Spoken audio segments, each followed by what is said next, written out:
السلام عليكم ورحمة الله وبركاته. ازيكم يا حبايبي؟ عاملين ايه؟ يا رب دايما في احسن صحة واحسن حال. النهاردة هنعمل ايه؟ هنعمل فطاير انت ممكن تعمليها لولادك على العشاء او على الفطار في 10 دقايق، مش اكتر من كده، وما بتحتاجش اي مجهود ولا حاجة خالص، وبمكونات موجودة في البيت، يعني مش هتشتري حاجة خالص. وبصي بسيطة وهشة وجميلة، وهتعجبك جدا انت وولادك. يلا بينا عشان اقولك الطريقة. اول حاجة هنجيب بيضتين، ماشي، هنسيب منهم صفار على جنب علشان هندهن بيه الوش، والبيضة والاتنين بياض وواحد صفار هنحطه في المكونات. تمام. هنجيب معلقة سكر، هنجيب نص معلقة ملح، هنجيب كوباية آه، لبن رايب او زبادي، يعني في الغالب انا جايبه ده زبادي. تمام، بس كوبايه مج قد المج اللي هنعاير بيه الدقيق. تمام. ده زبادي وانا كنت عاملاه في البيت، فحلو قوي ما شاء الله. يعني اهو. بعد كده جبت نص كوبايه سمنه على زيت، ممكن تستعملي زبده على زيت، ممكن تستعملي زيت بس الزيت هينشفها لو انت استعملتيه كله خالص يعني. وبعد كده حطيت معلقه بيكنج باودر. تمام. وهنبدأ بقى نخلط المكونات، وطبعا مادام في دقيق في بيض لازم نحط خل علشان يمنع الزفارة، وفي نفس الوقت هو محسن لأي مخبوزات يعني. هنبدأ واحدة واحدة كده، نبدأ نخلطهم مع بعض. ما اقولكيش قد ايه ان الزبادي عطت طراوة للمخبوزات، عطتها طراوة بطريقة جميلة جدا جدا جدا. العجينة كانت طرية قوي وهشة قوي في ايدي وانا بعجنها، يعني بصراحة خطيرة والله العظيم يعني. جميلة جدا، عطتها طراوة جميلة كده، واكيد طبعا ضعفت من القيمة الغذائية بتاعتها يعني. بص، بنقعد نضرب فيها كده جامد لحد ما يتجانسوا مع بعض، وان لونها يبقى يفتح خالص بحيث ان كل المكونات تخش جوه بعضها. تمام. بصوا يا حبايبي، انا شغاله كده ضرب فيها انا لحد ما خلصت عشان ما اطولش عليكم. بدات انزل بالمكونات دول 3 كوبايات ونص من الدقيق. بتحطيهم حبه حبه علشان طبعا زي ما قلت لكم لازم نعرف السوائل اللي عندنا هتحتاج قد ايه دقيق، ممكن ما تحتاجش الكم كله، فانت تنزليهم حبه حبه. فانا نزلت فيهم اهو زي ما انتم شايفين، حبه حبه واعجن. وبعدين انا خلصتهم كلهم يعني. تبداي تعجنيهم كلهم مع بعض اهو زي ما انتم شايفين. آه، طبعا انتي بايدك بتبقي حاسه بالعجينه اكتر، يعني انا بحب اعجن بايدي بصراحه يعني. بتعجني بتفضلي ماشيه مع العجينه وتشوفيها هل هي محتاجه سوائل تانية، مش محتاجه ان احنا ممكن نزود لها حاجه. فانتي ايدك هي الميزان.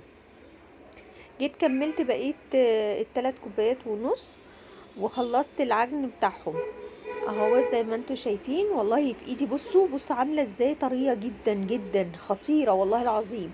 جربوها وهتعجبكم قوي قوي قوي. وبعدين ما خدتش وقت، يعني هي انت واقفه في المطبخ كده مش هتاخد في ايدك يعني 10 دقايق بالظبط. اهو زي ما انتوا شايفين، انا بس ببين لكم التفاصيل كلها علشان يبقوا انتوا عارفين هتعملي ايه يعني. هنا بعد ما عجنتها اهو، بصي قد ايه العجينه طريه وهشه في ايدي ازاي. بصوا، يعني احنا ما حطينا لهاش اللي هو معلقه بيكنج باودر، ما عملناش حاجه تانية يعني من عشان تخمرها او كده، وهي هشه قوي قوي قوي. هتعمليها رول وتبداي تقطعيها على حسب الحجم اللي انت عايزاه. انا بحبها الحجم بتاعها بيكون صغير ما يكونش كبير. اهو تقطعيها كلها زي الحجم اللي انت عايزاه بالظبط. اهو انا مسكتها واحده واحده كده وبدات اقطعها، وبعدين لقيت الرول تخن مني فبدات ارفعه تاني. هي مش هتفرق، هي براحتك خالص. اهوت زي ما انتوا شايفين، تقطعيها بالكم اللي انت عايزاه. بصوا هشه والله هشه، وبعدين ما بتلزقش في الايد ولا اي حاجه خالص. جميله جدا جدا وناعمه قوي قوي قوي. قطعيها العدد اللي انت عايزاه بالظبط، العدد اللي انت عايزاه. وتبداي بعد كده هو بعد ما تقطعيها تكوريها تعمليها كور صغيره اهوت نفس الشكل كده. ده الكم كله. بعدين همسك بقى، انت لو لقيتي الكوره كبيره انت ممكن تصغريها، دي حاجه راجعلك انت. يعني في كور منهم لقيتها كبيره انا بقيت اصغرها، فدي حاجه راجعلك انت يعني. والحشوات دي راجعه ليه برضو، ايه انت عايزه تحشيها ايه. انا عن نفسي انا حشيتها بجبنه، انت عايزه تحشيها ممكن بعصاج، ممكن بجبنه تركي، ممكن بشيدر، ممكن باي حاجه انت عايزاها او ولادك يحبوها اعمليها. ممكن تحشيها شوكولاته، ممكن تحط لها عجوه، دي حاجه راجعلك انت. بصوا اهي جبنه انا مخلطه كذا نوع مع بعض وبحطها بتدي طعم جميل قوي يعني. وتحطيها كده بالشوكه وتبداي تفردي فيها في النص كده وعلى يعني ايه ما توصلش للاطراف. تبداي تحطي كده عشان لو هما بيحبوا الحشو كتير حط لهم، ما بيحبوش خلاص قللي. ممكن تعمليها ساده خالص من غير حشو. بصي بتلميها على بعضها كده اهوت زي ما انتوا شايفين، بتلميها كده وبعد كده بتروحي مبططاها اهو زي ما تكوني بتعملي القطايف بالظبط. بس دي بقى بترجعي تروحي مبططاها كده وحطاها على الناحيه اللي انتي.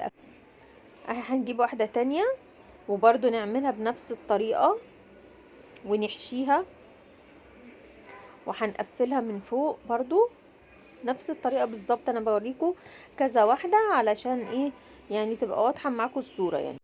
اهي وهنبدأ نخلص في واحدة واحدة ونبينها تمام. وهنقفلها زي ما قفلنا الاولانية، بنقفلها زي القطايف بالظبط، بس يبقى حريصة ان انتي قافلاها كويس جدا عشان ما تفتحش معاكي في الفرن. وبعد كده اهو بتبططيها كده وتقلبيها على وشها وخلاص وتحطيها وهكذا. يعني دي بقى ايه بعد كده بتجيبي صينيه دهنها زيت وحط عليها ورق زبده وتبداي ترصيهم. يعني انت بتحطي عليها ورق زبده وبتدهني الورقه زيت تمام علشان ما تلزقش ولا اي حاجه. بس طبعا يعني كميه بسيطه يعني مجرد ايه دهنه بسيطه يعني. اهوت انا فردتهم اهمت ما شاء الله لا قوه الا بالله، برضو عطاني كم حلو. كل دول من 3 كوبايات ونص دقيق، فما شاء الله يعني وجبه حلوه يعني. وبعد كده اهوت بتجيبيهم وتجيبي بقى انا برصهم بس كويس علشان ايه خلي بالكم في الفرن بيعلوا يعني او بيخمروا. بعد كده بجيب دي كانت اخر واحده فاضله عندي فانا عملتها زي الورده. جبت بعد كده الصفار البيضه اللي احنا كنا حجزناها، حطيت عليها شويه فلفل اسود وهحط ملح وهحط شويه لبن تمام علشان ايه. وبعدين اربهم واحطهم على الوش اهو زي ما انتوا شايفين كده بالظبط. هنبدا نمسح الوش بتاعهم عشان ده بيديلها لون حلو قوي مميز يعني وجميل. هنبدأ نمسكها واحدة واحدة، معلش الدنيا دوشة. هنبدأ نمسكهم واحدة واحدة ونمسح على الوش. نبدأ نمسح واحدة واحدة كده على الوش لحد ما نخلص الكمية كلها يعني، لان دي هتديلها لون جميل قوي ورائع اهو. زي ما انا بوريكم كده بنخلص الكم كله. بصوا والله هتبقى خطيرة بإذن الله يعني. يعني انا جربتها وجميلة جدا جدا وهتعجبكم لو انتوا جربتوها. بعد ما هخلص الكم كله هبدأ يعني هنا اهو بصوا زي ما انتوا شايفين نبدأ نعملها كده واحدة واحدة. اذكروا الله يا حبايبي وسبحوا وهللوا عشان احنا في شهر كريم.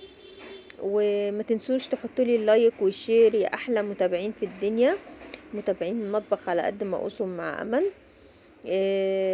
قولوا لي في الكومنتات عجبتكم ولا لا. ان شاء الله هتعجبكم ده انا متأكدة منه يعني، لان انا جربتها وطلعت خطيرة والله، وهي ان شاء الله هتعجبكم جدا جدا. ده كده انا بعد ما خلصت الصينية كلها جبت بقى بصوا سمسم بس ابيض. ليه انا دايما في المخبوزات بحب احط السمسم الابيض لان كده كده في الفرن هيتحمص فعشان ما يتحرقش مننا. وطبعا انتوا عارفين ان السمسم بيبقى رقيق قوي فما بيستحملش درجة الحرارة. فانا بحط الابيض فبيتحمص وبيبقى تحفة بصراحة والله العظيم. يعني خدوها دي قاعدة، انا دايما بعمل كده، بحط سمسم ابيض، ما بحطش سمسم محمص خالص. هتمسكيها كلها بقى، دي برضو راجعه لك، انت ممكن تحطي حبة البركة، ممكن ما تحطيش حاجة.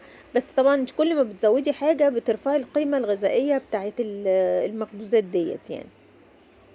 اهو زي ما احنا شايفين كده، بمسك حبة السمسم صغيرين كده وبحطهم على الوش. وبعد كده بجيب سكينة بعمل فيها، يعني انا ما بقطعهاش، انا بعمل لها شرايح كده بس عشان تديلها شكل حلو يعني في المخبوزة. اهو زي ما انتوا شايفين كده اهوت. تعملي لها تشريط بس مش اكتر يعني، اهو تشريط كده بيدي شكل جميل جدا لما بتتخبز. اهو بعد ما طلعت بصوا التشريطات عملت شكل حلو ازاي، بصوا الجمال، بصوا هشة جدا جدا جدا، خفيفة قوي، والله خطيرة يعني ما شاء الله يعني. يعني هتعجبكم جدا وهتعجب ولادكم. الكم ده لو بالنسبة لكم صغير انت ممكن تزودي براحتك. بصوا التسوية بتاعتها كويسة جدا وممتازة. بتحطيها في الفرن وبعد ما تستوي ممكن تولعي عليها الشواية.